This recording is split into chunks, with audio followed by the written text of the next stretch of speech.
नमस्कार दोस्तों, मैं विकास शर्मा। मेरे इस YouTube channel astrology teaching by Vikas Sharma आप सभी का मैं बहुत बहुत स्वागत करता हूं।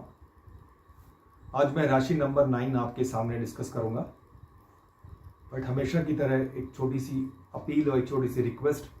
जो व्यूअर्स मेरे चैनल से आज जुड़े हैं और जो बिल्कुल ज्योतिष में उनका सामान्य ज्ञान भी नहीं है, मैं उनसे ये रिक्वेस्ट करूंगा, आज जो मैं यहाँ पढ़ाऊंगा धनु राशि के बारे में, जो टर्मिनोलॉजी मैं यहाँ यूज़ करूँगा, जो शब्दावली मैं बताऊँगा, वो एकदम से आपको समझ में नहीं आएगी। इसके लिए अगर आप ज्योतिष को समझना चाहते हैं और सीखना चाहते हैं तो आपको मेरे प्रीवियस वीडियोस पे जाना होगा, क्योंकि मैं एक सिलेबस के अकॉर्डिंग यहाँ पढ़ा रहा हूँ। मैं कुछ भी चीज़ अचानक से नहीं पढ़ा रहा हूँ, जैसे जैसे सिलेबस के अकॉर्डिंग वो चैप्टर आता है वही चैप्टर मैं आप लोगों को पढ़ाता हूँ। और ये मेरा उद्देश्य है, इनिशिएटिव लिया है मैंने कि मैं ज्योतिष को जन जन तक पहुंचाऊं। और आप लोग अगर मेरे साथ जुड़ते हैं, मेरे वीडियोस, पुराने वीडियोस को जाते हैं और वो उसको एक कॉपी में नोट डाउन करते हैं, तो मैं उम्मीद करता हूं 6 मंथ्स के अंदर आप चार्ट रीडिंग तक पहुंच जाएंगे। चलिए, आज मैं राशि नंबर 9 सजिटेरियस या धनु राशि के बारे में आप लोगों को बताऊंगा। इसके बारे में एक सामान्य चर्चा होगी। तो हम लोग बोर्ड पर आते हैं। देखिए, धनु राशि का जो स्वामी है वो गुरु बृहस्पति है, इसलिए मैंने यहाँ गुरु लिख दिया, स्वामी गुरु। ये 9 नंबर की राशि है, ज़ोडिएक के 9 नंबर की राशि, बचत के 9 नंबर की राशि है। और शरीर में जो हमारे को ये कहाँ रिप्रेजेंट करती है, शरीर के अंदर ये हमारे बॉडी में जो हमारा जो हिप पोर्शन है और जो थाइस पोर्शन है, ये वहाँ पर रिप्रेजेंट करती है। ठीक है, अब सबसे पहले ये समझते हैं, मैंने आपको बताया कि हर एक राशि के अंदर 3 नक्षत्र होते हैं, यानी 3 नक्षत्रों का समावेश होता है। तो वो कौन कौन से नक्षत्र हैं उसको आज समझेंगे।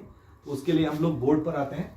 3 नक्षत्र हैं, मूल, पूर्वाषाढ़, उत्तराषाढ़, यानी मूल के चारों चरण, पूर्वाषाढ़ के चारों चरण और उत्तराषाढ़ का एक चरण, यानी 9 चरण से मिलकर एक राशि बनती है। तो एक राशि में 2.25 नक्षत्र होते हैं, मतलब एक नक्षत्र के अंदर 4 चरण होते हैं। तो उसी प्रकार हर एक राशि के अंदर 2.25 नक्षत्र हुए। उन 2.25 नक्षत्र में से अगर हम उनके चरणों की गणना करें तो 9 चरण कुल होते हैं। तो 3 डिफरेंट नक्षत्र मैंने बता दिए, उनके 9 चरण आपको बता दिए। यानी जो मूल नक्षत्र है वो केवल धनु राशि में आता है, पूर्वाषाढ़ नक्षत्र केवल धनु राशि में आता है, और उत्तराषाढ़ का पहला चरण, प्रथम चरण जो होता है वो धनु राशि में आता है। और इन चरणों के, इनका मतलब क्या है वो मैं एक सेपरेट वीडियो में आपको समझाऊंगा। इन्हीं चरणों के बेस्ड पर एक अक्षर आता है, इसलिए 9 अक्षर होते हैं एक राशि के अंदर। जैसे हम अपना नाम देखते हैं, ठीक है, जैसे मेरा नाम विकास है, तो वहां से जो राशि होती है वो एक नक्षत्र के आधार पर होती है, वो मैं एक सेपरेट वीडियो में आपको बताऊंगा। ठीक है, तो ये 3 नक्षत्रों से मिलके जो राशि बनी वो है धनु राशि, यानी मूल, पूर्व आषाढ़ और उत्तराषाढ़, इन 3 नक्षत्रों का समावेश है धनु राशि के अंदर। ठीक है, अब मैं एक और बात बता दूं आपको, हमेशा की तरह, कि मैं यहाँ राशियों की बात कर रहा हूं, राशि लॉर्ड की बात नहीं कर रहा। इसके स्वामी के बारे में मैं सेपरेट जब सिलेबस के अंदर मैं आपको वीडियो बना के समझाऊंगा। ठीक है, आज केवल राशियों को समझेंगे, जैसे मैं पहले बाकी राशियों को आपको समझाया है। ठीक है, तो जानेंगे इसको आज हम। ये धनु राशि है, इसका स्वामी गुरु है, इसलिए 9 नंबर मैंने लिख दिया। ये 9 नंबर से रिप्रेजेंट होती है। ठीक है, ये द्विस्वभाव राशि है। मैं बहुत बार बता चुका हूं कि राशियों को स्वभाव के अनुसार 3 पार्ट में डिवाइड किया गया है, चर, स्थिर और द्विस्वभाव। द्विस्वभाव राशि का वो राशि होती है जिसके अंदर चर वाला स्वभाव भी होता है और स्थिर वाला स्वभाव भी होता है। ये मैंने प्रीवियस वीडियो में बता चुका हूं, आप वहां से इसको देख सकते हैं, समझ सकते हैं। ये अग्नि तत्व की राशि है। इसको तत्वों में, राशियों को तत्वों में भी डिवाइड करते हैं, अग्नि, पृथ्वी, वायु, जल। तो 1, 5, 9 नंबर की जो राशियां हैं ये अग्नि तत्व को रिप्रेजेंट करती हैं। 2, 6, 10 नंबर की राशियां हैं ये पृथ्वी तत्व को रिप्रेजेंट करती हैं। 3, 7, 11 वायु तत्व को और 4, 8, 12 जल तत्व को। ठीक है, और ये पुरुष राशि है और ये विषम राशियां हैं। पुरुष राशि और स्त्री राशि का मतलब ये होता है कि जो पुरुष राशियां होती हैं वो बहुत ज्यादा एक्टिव होती हैं, रादर प्रोएक्टिव होती हैं, बहुत फुर्तीली, चुस्त होती हैं, प्रभावशाली होती हैं, आक्रामक होती हैं। जबकि जो स्त्री राशियां हैं वो सौम्य होती हैं, वो मृदुल होती हैं, वो निष्क्रिय होती हैं और सहन शक्ति उसके अंदर बहुत ज़्यादा होती है। तो ये डिफरेंस होता है पुरुष और स्त्री राशि में, मैं बता चुका हूँ, प्रीवियस वीडियो में जाके देख सकते हैं। ठीक है, और चूंकि ये अग्नि तत्व की राशि है, इसलिए इसके हमारे जो जातक होते हैं, जो जातक धनु राशि के होते हैं, उनके अंदर पित्त की अधिकता होती है। तीनों घटक हमारे शरीर के अंदर होते हैं, आप सबको मालूम है, वात, पित्त और कफ, और इनका इम्बैलेंस होने के कारण ही हमको डिजीज होती है। उस पर्टेनिंग जो पर्टिकुलर जो घटक की कमी या ज़्यादा होता है, उसके कारण उससे रिलेटेड जो डिजीज होती है, जो रोग होता है, वो उनको उस जातक को लग जाता है।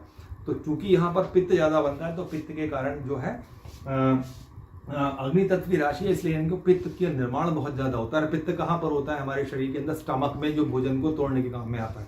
ठीक है। उसके अलावा क्योंकि ये पुरुष राशियां हैं, तो पाप राशि के अंतर्गत आती है। ठीक है। और ये साथ ही साथ पिष्टोदय राशि भी है। देखिए, राशियां दो पिष्टोदय भी होती हैं। पिष्टोदय का मतलब होता है जो पैर से उदय होती हैं, और कुछ राशियां शीर्षोदय होती हैं, जो शीर्ष के साइड से उदय होती हैं, और कुछ राशियां दोनों साइड से उदय होती हैं, पृष्ठ से भी और शीर्ष से भी। तो ये जो शीर्षोदय राशियां होती हैं वो सारी शुभ राशियां होती हैं। जो पिष्टोदय होती हैं वो पाप राशि के अंतर्गत आती हैं। ठीक है। उसके अलावा ये रात्रि बली राशि है दोस्तों।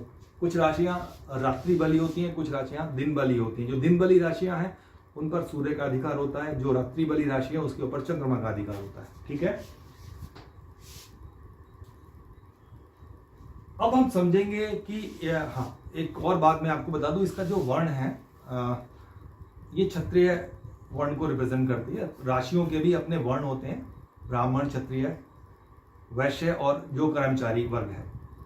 ठीक है। तो ये जो है क्षत्रिय वर्ग को रिप्रेजेंट करती है। ओके। और इसका जो रंग होता है वो ब्राउन होता है, भूरा का रंग। ठीक है। तो भूरे रंग से इसको रिप्रेजेंट करते हैं।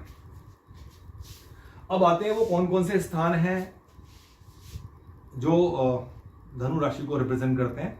तो कोई भी निवास स्थान जहां हम रहते हैं, उस रेजिडेंस को हम धनु राशि से रिप्रेजेंट करते हैं।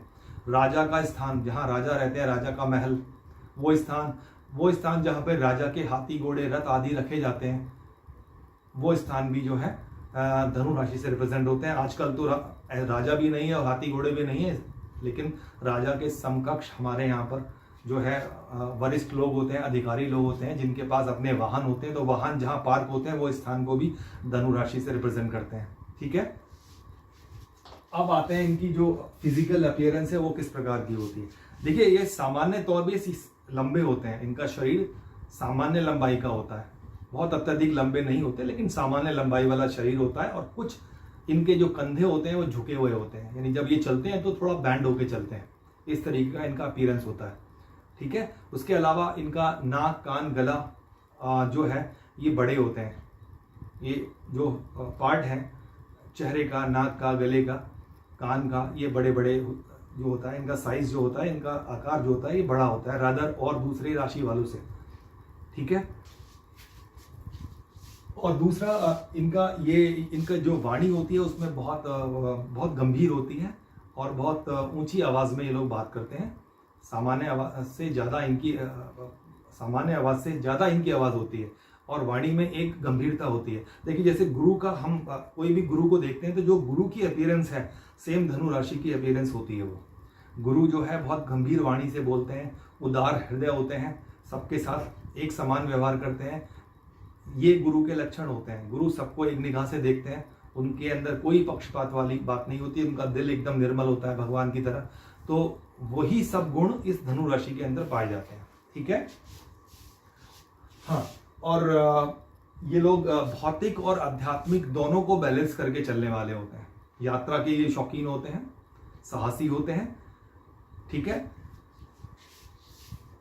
और देखिए, ये जो धनु राशि वाले हैं उनके बारे में मैं एक इंपॉर्टेंट बात बता दूं। जैसे मैंने वृश्चिक राशि वालों के बारे में बताया था कि आपके आसपास जो भी व्यक्ति धनु राशि से बिलोंग करता है, जिनकी भी धनु राशि है, ऐसे व्यक्तियों को आप केवल समझा बुझाकर अपने वश में कर सकते हैं। यानी अगर उनको कन्विंस करना है तो आप उनको अच्छे से प्यार से समझा सकते हैं, और किसी तरीके से आप उनको नहीं समझा सकते। जैसे हमारे एक कहावत है कि किसी को समझाने के लिए 4 बातों का होना बहुत जरूरी है, साम, दाम, दंड और भेद।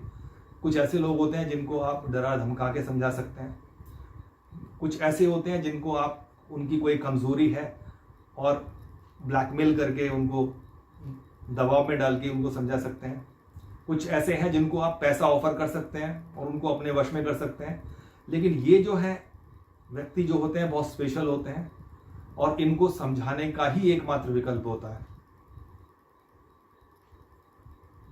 ठीक है, तो साम के से ही समझने वाले होते हैं। साम मीन्स समझना, यानी समझा के वार्तालाप करके प्यार से इनको अपने वश में कर सकते हैं। इस तरीके का इनका नेचर होता है।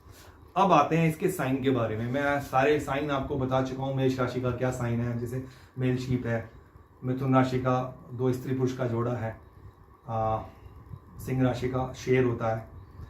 इसी प्रकार ये जो धनु राशि है, इसमें एक बहुत कमाल की बात है। धनु राशि के अंदर जो नीचे का जो शरीर होता है वो तो होता है अश्व का, घोड़े का, और उसके ऊपर का जो हिस्सा होता है, यानी यहां से ऊपर का जो हिस्सा होगा वो मनुष्य का हिस्सा है, मानव का।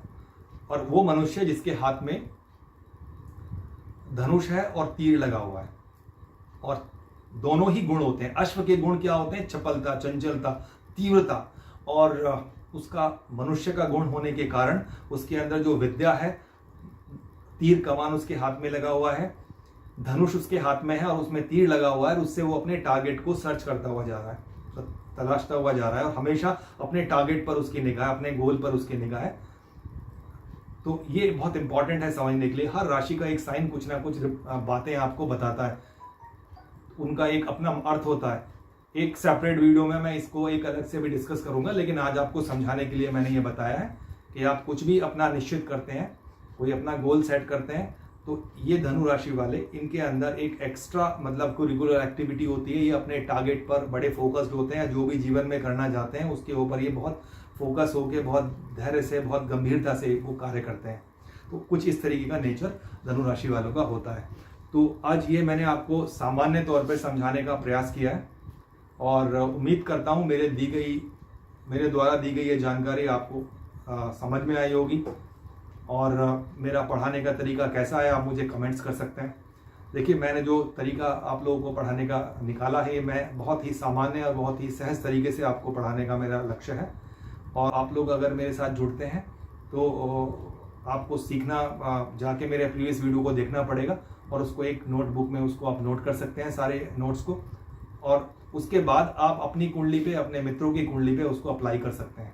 ठीक है दोस्तों, जो मैं यहाँ पे पढ़ा रहा हूँ वो आप उसको आज से ही अप्लाई करना शुरू करें, और इसको सारे वीडियो को ध्यान से देखें। एक बार में समझ में नहीं आ रहा तो उसको 2 बार देखिए, 3 बार देखिए, इस तरीके से आपको करना पड़ेगा। ठीक है, चलिए दोस्तों, अब अगली राशि में मैं आपसे मिलता हूँ। तब तक के लिए नमस्कार।